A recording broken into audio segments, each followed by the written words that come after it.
Bismillahirrahmanirrahim. Assalamualaikum warahmatullahi wabarakatuh. Malam ini mungkin secara umum kita baru berjumpa secara fisik langsung di masjid yang sangat kita cintai ini. Tentu mendengarkan penceramah dengan silih berganti orang, dengan silih berganti tema, dengan berbagai kajian sudah menjadi hal yang sangat begitu kita nantikan. Malam ini saya, Alfian, akan mencoba mengajak para jamaah untuk melihat ada 3 persoalan umat Islam dari sekian banyak persoalan-persoalan yang mungkin bisa kita inventarisir. Yang pasti pertama, kita sama-sama bersyukur pada Allah Subhanahu wa taala. Di malam penghujung 10 hari terakhir, hampir semua masjid menyiapkan berbagai paket acara. Dan secara umum program-programnya mengarah kepada proses kedekatan dan penghayatan yang mendalam terhadap syariat Islam, terutama aktivitas i'tikaf. Saya akan memulai persoalan yang dihadapi oleh umat Islam yang pertama dalam tema atau dalam judul ceramah malam ini. Yang pertama adalah yang berhubungan dengan penyesatan berita. Kita umat Islam sangat sering mendapatkan hal-hal yang membuat kita akhirnya salah, kalah, dan kita jadi tertuduh. Banyak kejadian demi kejadian yang berjalan tanpa ada yang membela. Kita akan sama-sama melihat beberapa contoh-contoh baik yang bersifat lokal, nasional maupun internasional. Pada malam ini saya mengajak para jamaah untuk sama-sama memahami bahwa banyak kejadian demi kejadian yang kita dipaksa untuk percaya dengan media yang dibuat oleh musuh-musuh Islam. Kalau besok malam ada launching website Darussalam dan TV Darussalam, maka saya bilang top. Artinya sebuah bentuk perlawanan konkret terhadap kebohongan dan pembohongan yang terus menerus. Yang paling dekat misalnya kasus Kendal. Saya sangat bisa memahami para jamaah lebih banyak merujuk pada televisi. Apalagi kemarin teman-teman Forum Umat Islam di bawah Ustadz Al-Khattat dan juga teman-teman dari Front Pembela Islam itu betul-betul digoreng, dipanggang.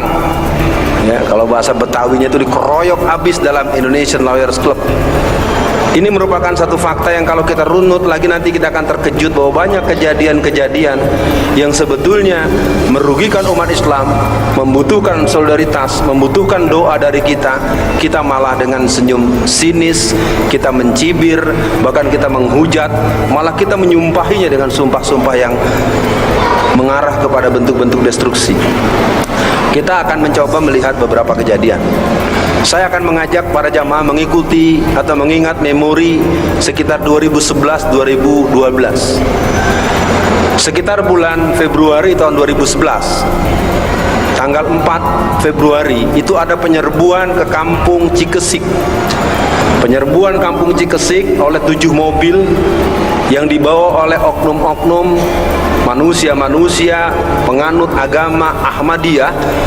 7 mobil itu dari Indramayu, dari Kebonjeruk, Jakarta Barat, dari Bogor.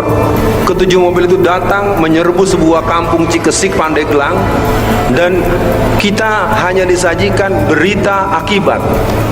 Kita tidak pernah diajak memahami asbabul wurud, asbabun nuzul, dan sebab awal persoalan. Maka yang kita dengar kemudian, pemirsa, telah terjadi kerusuhan dan telah mati 7 orang Ahmadiyah oleh para anarkis. Padahal kejadiannya saya tinggal di Tangerang, sudah 30 tahun saya tinggal di Tangerang, dan saya ketua umum jaringan masjid Tangerang Raya. Saya langsung datang ke sana, saya temui beberapa ulama-ulama di Banten. Bagaimana persoalannya? Tapi sayang berita itu berkembang terus kemana-mana, seolah-olah kita adalah orang yang sangat intoleran, yang sangat bersikap tidak pakai otak, anarkis, dan berita itu sampai sekarang masih mengendap di batok kepala kita. Yang terjadi sesungguhnya adalah serangan oleh kaum Ahmadiyah, di mana Ahmadiyah itu bukan persoalan perbedaan agama. Ahmadiyah itu adalah agama sendiri, bukan Islam. Ini persoalan lain, mungkin lain kesempatan ada ustadz kita yang menerangkan. Yang kedua, kasus Ciketing. Kalau jamaah ingat kasus Ciketing yang di Bekasi itu, semua orang hanya melihat adanya sebuah tindakan intoleran dari kaum muslim, dan perlu dicatat para jamaah, kaum Kristen itu punya 3 watak.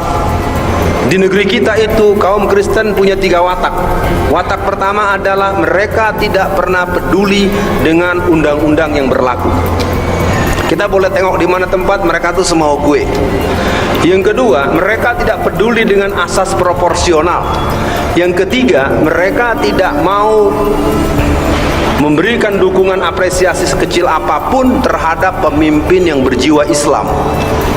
Jadi pada malam ini saya menghimbau para jamaah bahwa ada satu fakta di negeri kita, itu penyesatan dan pembohongan berita yang terus dijejalkan ke batok kepala kita. Akhirnya gagasan untuk membubarkan FPI menjadi kuat. Kalau saya menganjurkan agarnya kaum muslimin, kita punya berbagai sektor. Kalau almarhum MZ mengingatkan agar gerakan Islam itu seperti tim sepak bola. Ada yang penyerang, ada yang bagian pertahanan, ada yang kiper, ada yang tengah, ada yang gelandang, segala macam. Atau Taufik Ismail mengingatkan kita, yang di kanan jangan salah-salahkan yang di kiri, yang di depan jangan salahkan yang di belakang. Terus terang, para jamaah yang berbahagia, berita-berita yang berkembang begitu cepat dan begitu membuat kita menjadi sangat berubah pandangan. Ambil contoh, Agim. Sampai tahun 2005, majalah Times dengan tegas menyebutkan bahwa Agim adalah manusia malaikat. Rentang tahun 2002, 2003, 2004 menjelang Agim mengumumkan pernikahannya, seluruh aktivitas dakwah dimanapun sangat berkeinginan mendatangkan Agim. Di mana kegiatan-kegiatan rohani Islam sangat menginginkan kedatangan Agim. Abdullah Gimnastiar, seorang ulama muda yang akhirnya namanya tenggelam. Tapi kita lihat, Agim baru punya istri 2 saja, tingkat permusuhan ibu-ibu resisten betul. Tapi ketika Eyang Subur yang bininya 8, ibu-ibu diam aja. Saya tidak menghujat, saya hanya ngajak berpikir waras. Tidak ada saya mendengar orang mempersoalkan si Eyang Subur bininya 8. Bahkan Eyang Subur bertahan dengan istrinya yang 8 itu pun malah sekarang pakai seragam, Teletubbies berseragam. Mungkin untuk bagian pertama saya langsung saja, takut nanti kita tidak sempat berkomunikasi. Ada buku yang dibuat oleh mantan wartawan TV One, Kezaliman Media Massa Terhadap Umat Islam. Terakhir saya dengar dari teman-teman di toko buku Islam bahwa buku ini tidak lagi diterima di Gramedia. Gramedia menolak dan tidak lagi mau menjual buku ini. Saya hanya ingin mengajak pada hadirin yang berbahagia, kita umat Islam harus betul-betul menghitung langkah. Gerakan-gerakan imperialis kolonialis, gerakan-gerakan kebangunan Cina Kristen, gerakan-gerakan kebangkitan PKI yang mempersiapkan 400 orang kader mereka untuk maju ke DPR RI nanti, menurut hemat saya hampir tidak terbaca.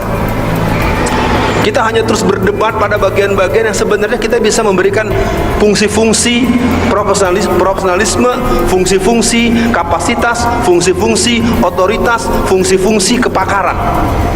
Akan sangat cantik sekali ketika teman-teman yang mempunyai penguasaan ilmu-ilmu agama dengan mendalam, maka mereka akan membuat arahan-arahan. Seperti besok pagi subuh saya setuju, jangan tanggung-tanggung ngasih judulnya, karena Syiah sudah berbahaya. Syiah sudah mempersiapkan pasukan bersenjatanya. Syiah sudah sampai berikrar untuk membunuh siapa yang mengganggu mereka. Itulah ikrar dari Jalaluddin Rahmat di berbagai kesempatan. Dan sekarang Jalaluddin Rahmat mencalonkan dari PDI Perjuangan untuk jadi anggota DPR RI. Sementara kaum muslimin masih banyak yang pantu pemilu najis. Saya minta pahami hal-hal yang sifatnya qat'i, yang sifatnya rumusan utama, kebenaran yang tak terbantahkan. Kita semua akan katakan sodakta sam'an wa ta'atan. Tapi dalam fikul waqi, dalam persoalan kajian-kajian ma'rifatum madaniyah, dalam kajian strategi perjuangan, perlu ada perbincangan. Saya ingin katakan yang paling lemah ini umat Islam, terutama dalam bidang politik. Kasus Jakarta 88,5%, tapi gubernurnya adalah komunis Kristen. Mungkin para jamaah bisa dibuka nanti di internet, siapa Alfian Tanjung, dibuka.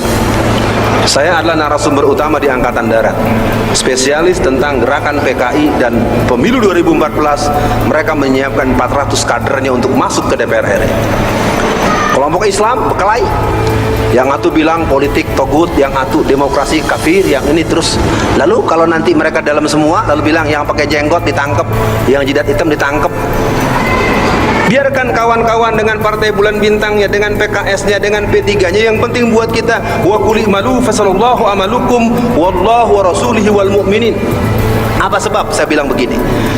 Kita mau bilang salah terus juga tetap ada yang ngurus. Mending kita lakukan purifikasi secara internal. Kita pernah punya Kasman Singodimejo, kita punya Muhammad Natsir, kita punya Kartosuwiryo, kita punya Ki Bagus Hadikusumo, kita punya banyak tokoh-tokoh yang pernah berjuang untuk tegaknya syariat Islam.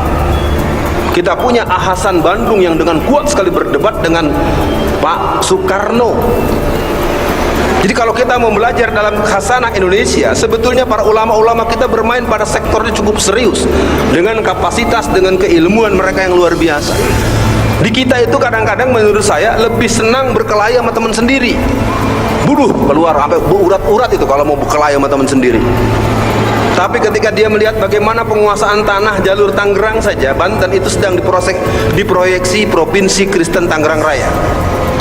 Dari ujung Pamulang sampai batas Tanjung Kait Tangerang Utara, 84% sertifikat tanah sudah di tangan para pendeta dan Cina-Cina Kristen.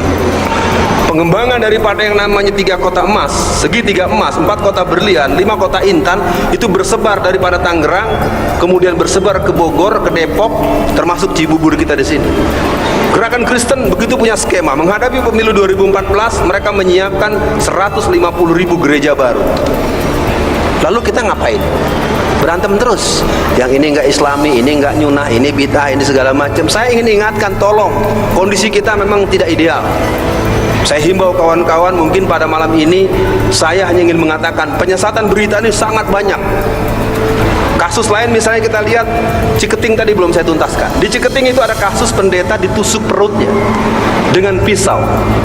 Apa yang saya katakan dalam ceramah saya malam ini? Pendeta itu perutnya ditusuk dengan pisau oleh anaknya sendiri. Dalam kajian intelijen itu disebut viktimisasi. Cetek. Nah, karena kita terus menerus hanya baca koran, lihat televisi, hanya menonton berdasarkan rekomendasi dan responsi akibat, kita tidak pernah diajar secara logika klausul, secara konsideran ada apa sebenarnya sebelumnya. Kita telah terbiasa merespon sesuatu hanya dalam bentuk akibat, tidak pernah mengetahui sebab. Contoh yang paling sangat anyar adalah terorisasi. Terorisasi adalah sebuah gerakan sistematik dari kaum Kristen dengan satu statement mereka, kita habisi Islam dengan berseragam. Laskar Kristus, Laskar Kristus. Densus 88 merupakan bentukan daripada Juris Mere, Golose, dan kelompok-kelompok tentara-tentara, maksud saya polisi-polisi petinggi Kristen. Namun disayangkan polisi-polisi Islam tidak berani bicara. Itulah watak birokrat, watak aparat muslim. Kalau lagi punya jabatan, pura-pura nggak kenal. Kita kalau udah begini baru ke masjid. Kalau udah begini nih, mana Pak Jenderal mau sholat? Dulu lu punya jabatan jenderal kagak belain Islam. Giliran pensiun lu baru ke masjid. Bapak, Ibu mungkin biar kenal dengan saya. Saya ini Alfian, anak Tenabang. Jadi kalau ngomongnya goblek-goblek dikit Arab maklum. Ya, tapi ini fakta. Lihat saja misalnya yang di kasus di Taman Galaksi. Kenapa Taman Galaksi gereja bisa 7? Kenapa? Karena di sana di backup oleh Brigadir Jenderal Polisi yang bernama Rukmini. Jenderal Polisi Kristen aktif, belain Kristen. Kalau kita jenderal Islam pura-pura nggak kenal, jangan galak-galak, jangan galak-galak. Harusnya jenderal bilang, siapa yang ganggu, saya yang bela. Nah, itu kita hanya pernah punya ketika masa Faisal Tanjung atau Bang Adit atau Bang Kiflan. Sekarang ini sekuler, orang Jumatan di asrama polisi, di pusat kepolisian, pusat ketentaraan, jenderalnya main golf. Ustadz Alfian ngomong sembarangan. Yes, itulah yang mereka lakukan. Petinggi-petinggi kita itu otaknya memang sekuler kebanyakan. Yang membela agama, kalau nanti udah pensiun baru dia ngomong-ngomong belain agama. Kalau biar mati biar masuk surga. Nggak tahu malu. Ini poin pertama saya katakan buat para jamaah, penyesatan berita begitu luar biasa. Akibatnya apa? Kata almarhum Letnan Jenderal Z.A. Maulani, di antara kelemahan umat Islam adalah tidak memiliki analisis intelijen dakwah. Akibatnya musuh ditemani, teman dimusuhi. Ya, saya himbau buat semua jamaah, walaupun kita baru pertama kali berjumpa, semoga tertangkap tersirat makna. Yang kuinginkan adalah malam ini, mari kita pahami, kaum Kristen, kaum komunis, kaum sekuler, kaum Syiah, LDII dan sederet gerakan lain telah diingatkan Allah, wallazina kafaru ba'duhum awliya'u ba'di. Mereka begitu serius, maka buat kita jawabnya adalah innallaha yuhibbul ladzina yuqatiluna fi sabilihi shaffan ka'annahum bunyanum marsus. Mari semua yang mendengarkan ceramah malam ini, penyesatan berita kalau kita urai satu-satu kita akan tercengang. Banyak berita-berita bohong. Contoh yang paling dahsyat adalah kerusuhan Mei. Pemirsa, kita memperingati 16 tahun peristiwa reformasi. Hanya dua yang selalu disebut oleh para penyiar. Apa itu? Kerusuhan, dan yang kedua adalah pemerkosaan massal. Betul Pak? Betul kan? Hanya dua yang selalu diteriak-teriakan oleh si penyiar. Mari kita buka. Peristiwa 13-14 Mei itu memang itu dua ada, tetapi yang kedua tidak segitu. Badan Intelijen Nasional BIN dan FBI hanya punya data pemerkosaan yang terjadi hanya terjadi pada 3 orang. Kita tidak meremehkan kehormatan dan keperawanan seorang perempuan. Kalau 3 orang ini masalah apa tidak jamaah? Cuma 3 Pak. Data resmi dari BIN dan FBI cuma 3. Sementara yang mati di Yogyakarta Departemen Store di Klender 1.500 orang terpanggang di dalam pusat perbelanjaan. Yang mati di Ciledug Mall, yang mati di Lipo Karawaci Tangerang, dan yang mati di berbagai tempat-tempat pusat perbelanjaan, totally 25.000 orang yang mati terpanggang. Kenapa tidak pernah disebut-sebut oleh sang penyiar? Jadi kalau kita buka lagi kasus demi kasus, kita akan terkejut ketika ada pembakaran sebuah kampung muslim yang bernama Desa Waringin.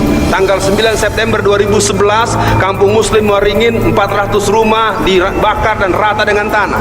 Diawali dengan dibunuhnya seorang tukang ojek yang bernama Darmin Saiman, yang ditembak dadanya dan dipanah punggungnya. Apa kata Mabes Polri? Apa kata Kapolri? Jangan diberitakan. Sungguh terlalu. Kalau urusan umat Islam, sampai rumah dibakar 400, sampai 7 orang mati terbakar, diawali dengan dibunuhnya seorang tukang ojek yang bernama Darmin Saiman di Gunung Nona di daerah basis Kristen, tetap tidak boleh diberitakan. Tapi ketika ada seorang pendeta yang bernama Pendeta Susanti ditembak di Sulawesi Tengah, tidak perlu hitungan setengah hari, yang namanya Amin Rais, yang namanya Hidayat Nur Wahid, yang namanya pejabat-pejabat eksekutif, pejabat legislatif dan seterusnya cepat terbang sampai ke Sulawesi Tengah. Apa yang terjadi sebenarnya di sana? Ternyata sang pendeta dibunuh oleh temannya sendiri dan tidak ada beritanya lagi. Terus para jamaah, saya ingin katakan dengan terbuka, maka adanya website, adanya TV, walaupun kita punya TV komunitas, nggak apa-apa dulu. Karena memang pembuatan TV berskala nasional, internasional, kita memang punya hambatan kebijakan politik dan tirani daripada Amerika dan kaum-kaum kafir laknatullah alaih. Ini poin pertama, mudah-mudahan tidak terlalu lama. Masih boleh terus? Baru 1. Yang kedua, fenomena remaja Indonesia. Saya coba manfaatkan 5 menit, mudah-mudahan bisa saya terangkan. Kalau Bapak Ibu terlalu percaya anak kita ada di pesantren, anak kita di sekolah Islamic boarding school, saya hanya mohon lakukan pemeriksaan tingkat lapis ke-17. Saya akan membuat 2 temuan yang sempat dibicarakan di berbagai kalangan para ahli pendidikan dan psikolog muslim. Mudah-mudahan bagi yang pernah mendengar ini mengulang, bagi yang belum ini menjadi perhatian. Adalah satu hari seorang ayah, kebetulan dia sedang off, dia sedang di rumah. Dia lihat kamar anak gadisnya yang SMA kelas 2 itu terbuka, kamar tidurnya. Kok kamar si Neng terbuka ya? Dia masuk, dia tok-tok-tok, Assalamualaikum, Assalamualaikum. Oh, nggak ada. Dibuka lebih lebar, terlihat handphone di atas meja belajarnya, anaknya nggak ada. Apa yang terjadi para jamaah? Handphone yang tergeletak ini diambil oleh ayahnya, dia buka file video. Anaknya ini perempuan, wanita, akhwat, sekolahnya Islamic Boarding School kelas 2. TK-nya TKIT, SMP-nya SMPIT, belajarnya dari awal sampai terus tos-tosan, top markotop Islami gitu loh. Buka-buka file video, ternyata bapaknya melihat satu film yang bermuatan ketika anak gadisnya mulai melepas jilbab panjangnya, melepas paun dalamnya, bordahnya, merengoknya, segala macam dan seterusnya. Saya tidak perlu membuat visualisasi. Cuma dalam film itu terjadi 2 kali proses persetubuhan si anak gadis itu dengan pacarnya. Handphone masih dalam genggaman ayah. Anaknya pulang. Ayah, handphone aku dipegang ayah ya. Tidak ada rasa takut, cuma dia nyengir-nyengir kucing gitu saja. Akhirnya dengan memelas ayahnya bilang, "Nah, apa yang kurang dari ayah? Dari kecil kamu dimasukkan sekolah Islam." Terus ayahnya dengan memelas, dengan suasana yang sendu mengungkapkan ekspresi kesedihan, kegalauan, kekecewaan, dan mungkin juga kemarahan. Para jamaah tahu apa jawab anaknya? "Ada ayah," gitu aja dipersoalkan. "Temen aku dari dulu udah biasa, aku baru minggu kemarin kok ya." Perhatian buat semua orang tua. Malam ini ku ingatkan pada diriku sendiri dan semua. Hari ini kita berhadapan dengan satu situasi, anak-anak kita mengalami sebuah proses dehidrasi nilai-nilai transenden yang luar biasa. Satu. Yang kedua, ketika rombongan polisi itu membawa surat tugas untuk menangkap seorang anak SMK negeri di Jakarta ini. Ditengarai dalam surat penangkapan itu, anak itu adalah seorang germo, seorang mucikari.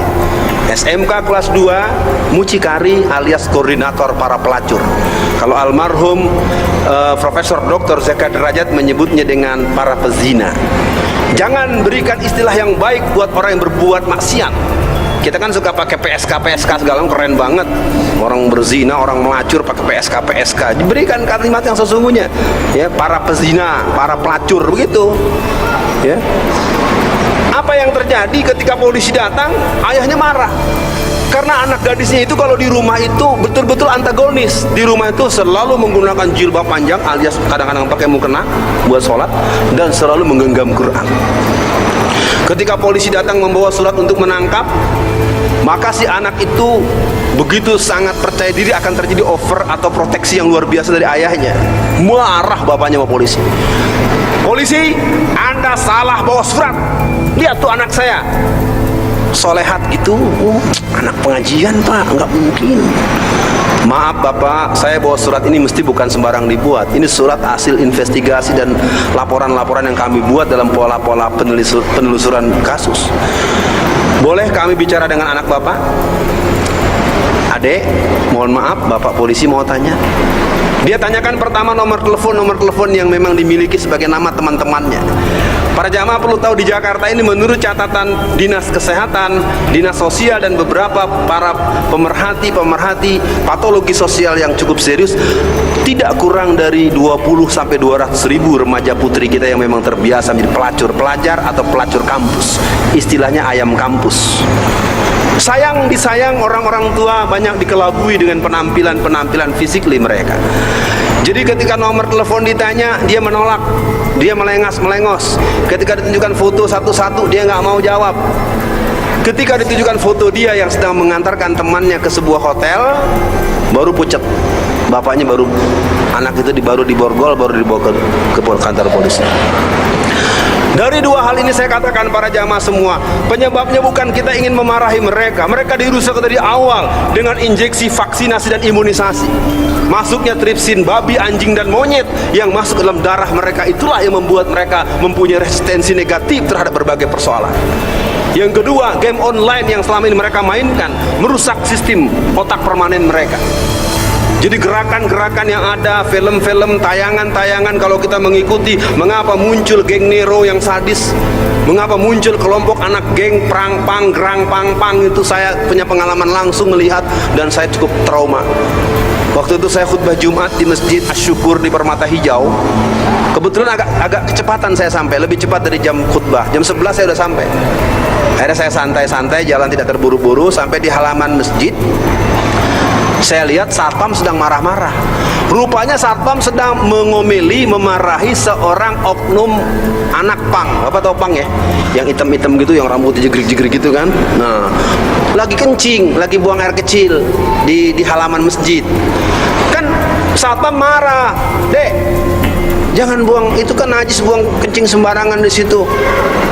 Saya pikir habis ditegur begitu, itu orang pergi. Ternyata tidak, dia pergi manggil temannya. Tidak lebih dari 5 menit, temannya kurang lebih 100 orang datang dan satpam itu diseret dan kepalanya dihajar dengan gir. Jas! Sampai muncrat, saya aja kaget. Oh, sampai berdarah itu. Jadi sekali lagi para jamaah, saya ingin katakan, kerusakan generasi muda kita ini adalah by design. Dengan adanya film-film yang dimainkan, dengan audisi-audisi yang dimainkan, dengan makanan, minuman, dan berbagai pusat jajan yang dibuat di mana-mana itu, mereka ada lomba-lomba jajan, makan, adu cepat, adu banyak. Ada satu pusat jajan yang baru muncul yang sangat terkenal di pinggir-pinggir jalan, angkanya 7 sama 11. Ya, itu mereka punya 2 program. Program pertama adalah lomba makan adu banyak dan lomba makan adu cepat. Itu mempengaruhi dengan targetis untuk merusak otak kecil bagian belakang. Tapi sayang memang yang begini terus berjalan. Saya ingin katakan, mari Bapak dan para jamaah semua, anak-anak kita jaga. Bukan hanya kita merasa sudah menyekolahkan karena sudah keluar uang banyak. Karena saya sebagai seorang dosen pendidikan, saya mengamati betul kebanyakan orang tua di kota, orang tua yang berpunya secara ekonomis, merasa sudah menyekolahkan anak kalau sudah bayaran. Bayaran sudah, uang SKS sudah, uang kos sudah, uang buku sudah, uang ini sudah, uang ini sudah. Wow, pokoknya kalau udah ngasih uang banyak, merasa sudah nyekolahin anak. Itu kalau di kota. Kalau di kampung, nggak mau sekolahin anak. Ya, di desa-desa, makanya kalau kita mencatat secara demografis, secara persentase, bahwa di negeri kita sampai akhir 2012 penduduk bangsa Indonesia 57% alumni SD. Ya, biar jamaah tahu, di negeri kita tuh 57% warga negara kita ini adalah alumni SD. Lalu yang SMP SMA jauh lebih kecil. Yang S1 cuma 8% se-Indonesia. Yang S2 berapa? Sekitar 2%. Yang S3 0,02%. Malu kalau kita bandingkan dengan di Palestina. Di Palestina dengan suasana yang begitu berat, dengan berbagai gejolak, apalagi setelah Muhammad Mursi dibajak, 61% warga Palestina S1, 42% warga Palestina S2, 22% warga Palestina doktor.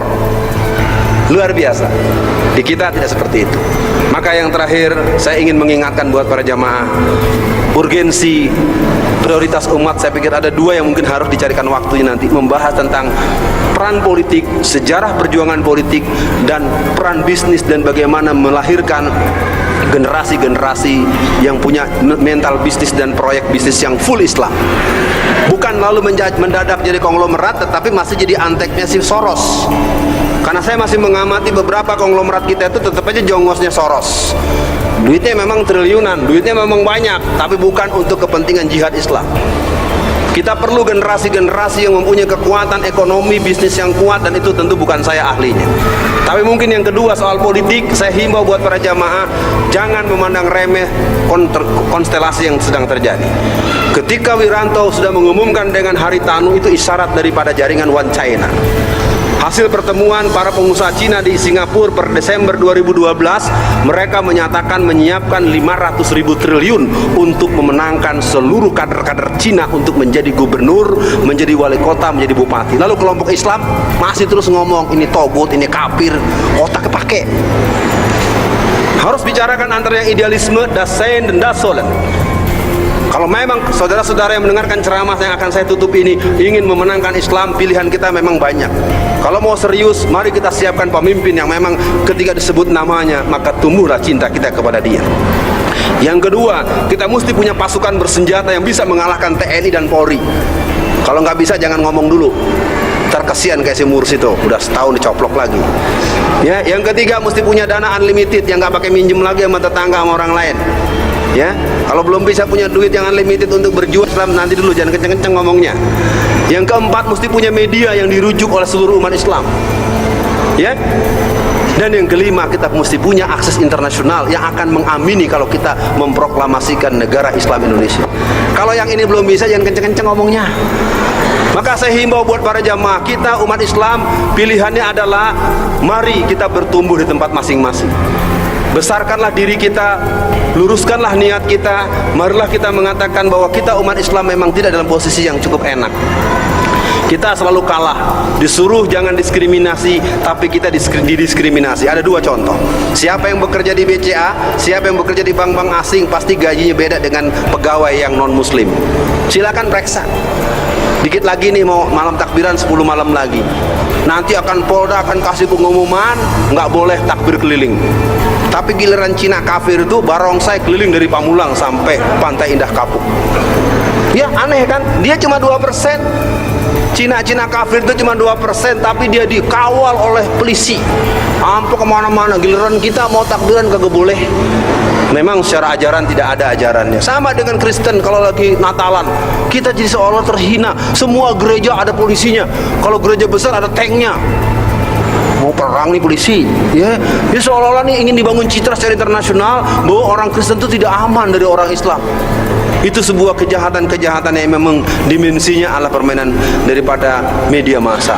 Terlalu panjang waktu berlalu. Semoga bisa dipahami kedatanganku hari ini bagian daripada akhbariyatul ummah. Assalamualaikum warahmatullahi wabarakatuh.